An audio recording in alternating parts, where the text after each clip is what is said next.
Hello there, my name is DJ Cal, and I'm going to be reviewing the Numark Party mix today.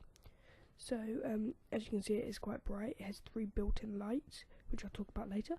But first I want to talk about the outputs to see if it will work in your setup.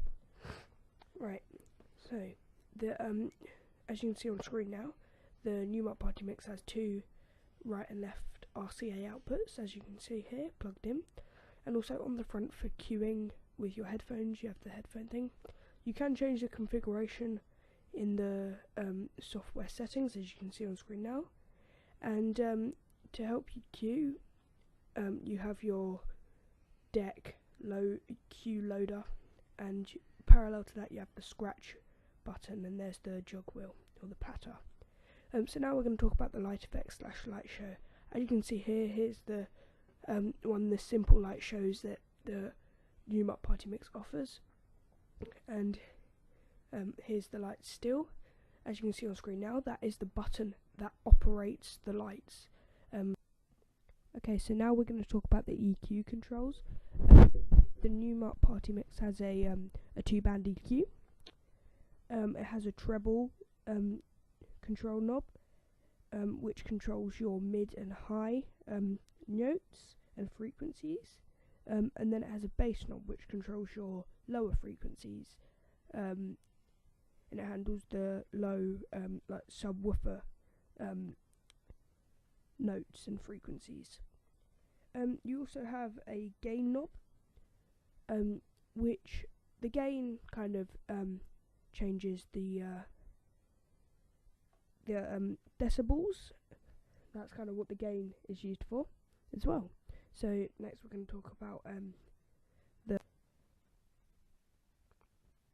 we're going to talk about the BPM, as I just said a minute ago. So the first thing I'm going to say is the BPM stands for beats per minute, which is the speed basically. Now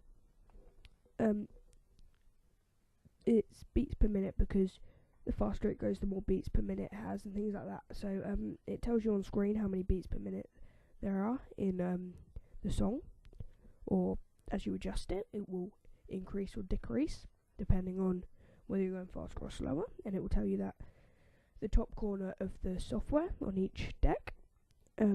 So that's really what the BPM is for. Okay, we're going to talk about the cue, loop and samplers now. So as you can see on screen, it's again lightly circled in red. You can see the cue, loop and sampler there. So the cue is you can press an empty slot during the song, and if you press it again, it will go back to the time frame when you pressed it. So say the song was at 1 minute 10 seconds, and then it carries on playing, and when it gets to 1 minute 20 seconds, if I click that cue button, it will go back to the 1 minute 10 seconds and play on from there basically. So you have 4 of them buttons for each deck. Then if you go to the loop, you have it will basically, when you press it, say it's a second loop, so it will go from 1 minute 10 to 1 minute, like basically a second later, so from 1 minute 10 to 1 minute 11. And then it will just keep repeating that till you click off it, or you go to a longer or shorter loop basically. And then the sampler button is just sound effects,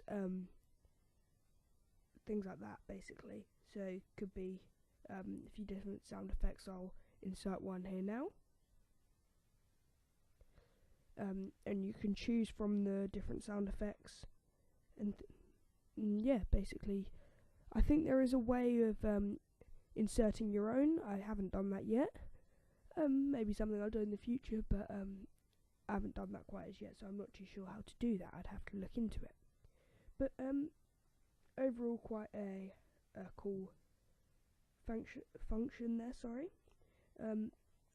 It is called at the top, it's pad mode, that's what they're called. You have your different pad modes, so the pad modes are cue, loop and sampler, as I've been saying. But there we go. Thank you guys for watching.